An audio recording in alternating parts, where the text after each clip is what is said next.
Today, we are diving into one of the most incredible stories in all of modern history. We're talking about the Meiji Restoration.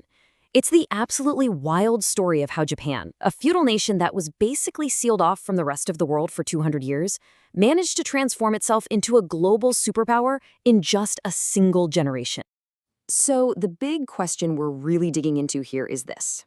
How does a country literally leap from the age of the samurai to the age of the steamship, seemingly in the blink of an eye?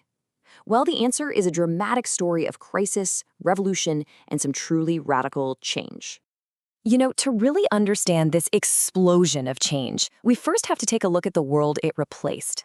This was Tokugawa Japan, a society that was intentionally, and I mean intentionally, frozen in time. So for centuries, Japan had this really unique dual government. You had the emperor, who was revered as this divine figurehead over in Kyoto, but he had no real political power. The actual power, the guy running the show, was the shogun, the supreme military commander ruling from his capital in Edo, which of course we now know as Tokyo. Now, to maintain peace and control, the Tokugawa shoguns put this policy in place called sakoku, which basically means locked country. And they weren't kidding. For over 200 years, Japan was almost completely cut off. Japanese people were forbidden from leaving, and foreigners were forbidden from coming in. The only, and I mean only, exception was this tiny man-made island in Nagasaki Harbor called Dejima, where a few Dutch traders were allowed to hang out under super strict supervision. But this meticulously controlled world, well, it was about to be completely shattered. And the thing that sparked it all didn't come from inside Japan. Oh no, it came sailing in from across the Pacific. So picture this. It's July 1853, and 4 American warships, powered by steam and just belching black smoke, steam right into Edo Bay. The Japanese had never seen anything like them. They called them the Black Ships. They were led by Commodore Matthew Perry, and his mission was pretty simple: force Japan to open its doors to the West, one way or another. For a country that had never even seen a steamship, this was a massive shock. It immediately showed them just how far behind they had fallen, both technologically and militarily. The shogun's government, the Bakufu, they had absolutely no way to resist this. Perry came back in 1854, this time with an even bigger fleet, and Japan had no choice but to sign the Treaty of Kanagawa. And that was just the beginning. The Harris Treaty a few years later pried the country open even more. It was a classic textbook case of what they called gunboat diplomacy. Now, it's really crucial to get this. These were not agreements between equals. Not at all. They were called unequal treaties, and they basically stripped Japan of its ability to set its own taxes on foreign goods. But the most humiliating part? They granted something called extraterritoriality.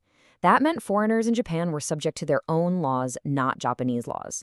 It was a practice rooted in this Western belief that their legal systems were superior. And for Japan, it was a profound national disgrace. And this humiliation, it just lit a firestorm of opposition across the country. A really powerful slogan started to spread, "Sono Joi," which means revere the emperor, expel the barbarians. See, the shogun was supposed to protect Japan. By signing these treaties, he had failed, miserably. The movement argued that power had to be taken away from the incompetent shogun and given back to the divine emperor. So you've got this pressure cooker, right? Dissent from the inside, threats from the outside. And the whole thing was about to explode into a full-blown revolution, bringing down a government that had ruled for more than 250 years. You could really see 2 clear sides forming. On one side, you had the Tokugawa shogunate, which now looked incredibly weak and totally outdated. And on the other, you had these powerful domains in the southwest, especially Choshu and Satsuma. These domains had been rivals of the Tokugawa for centuries. And here's the key part: they had already started to secretly modernize their own armies with Western tech. They saw the shogun's failure as their golden opportunity. And the collapse happened so fast it's hard to believe. The shogun's forces were actually defeated by Choshu's smaller, modernized army, which proved the old ways were completely finished. Then came the real turning point.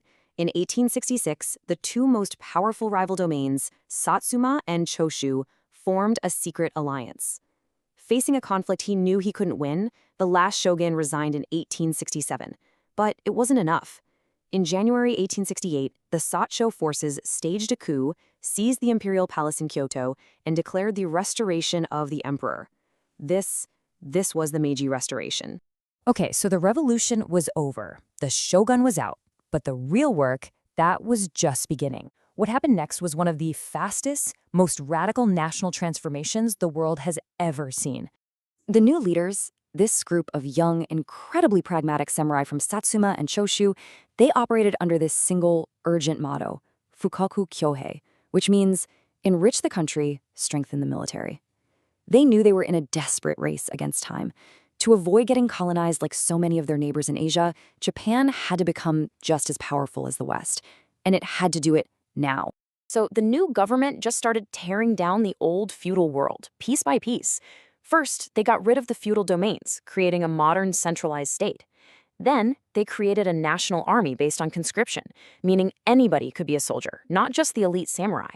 And then, in 1876, came the ultimate symbolic blow. They banned the samurai from wearing their two swords in public, the very symbol of their class and their entire identity. Now, not all the samurai were going to accept this lying down. In 1877, the huge Satsuma Rebellion broke out. But here's the deeply ironic twist. These elite samurai warriors were decisively crushed by the government's brand new army of peasant conscripts armed with modern rifles. This battle was the definitive final end of the age of the samurai. At the exact same time, Japan was industrializing at a pace that is just mind-blowing. I mean, just look at this. The railway network absolutely exploded, from just 29 kilometers in 1872 to over 3,000 kilometers only 2 decades later. It's the perfect snapshot of the relentless drive to build the infrastructure of a modern nation. So you might be asking, how on earth did they learn all this stuff so fast? Well, they went straight to the source. The famous Iwakura mission sent Japan's top leaders on a nearly 2-year world tour. But when they got to America and Europe, they were completely shocked by the sheer scale of Western industrial power. That shock just fueled their urgency. They studied everything: constitutions, banks, factories, schools. They were determined to learn from the West so they could one day compete with it.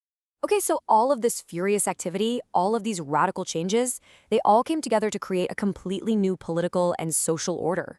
A new Japan, ready to take its place on the world stage. And in 1889, this new order was officially locked in with the Meiji Constitution. It created Asia's very first constitutional monarchy, complete with an elected parliament called the Diet. It was modeled heavily on the Prussian, or German system, which meant it created a strong executive branch while putting the emperor at the absolute center of the state, a sacred, untouchable symbol of a unified modern Japan. So yeah, the Meiji Restoration was an undeniable, massive success. Japan avoided being colonized and transformed itself into a modern industrial power. But that leaves us with one final, really crucial question. What happens next? When a nation's entire modern identity is forged around the idea of strengthening the military to survive, where does that powerful new military turn its attention once the homeland is secure? That's a question Japan and the rest of the world would soon have to answer.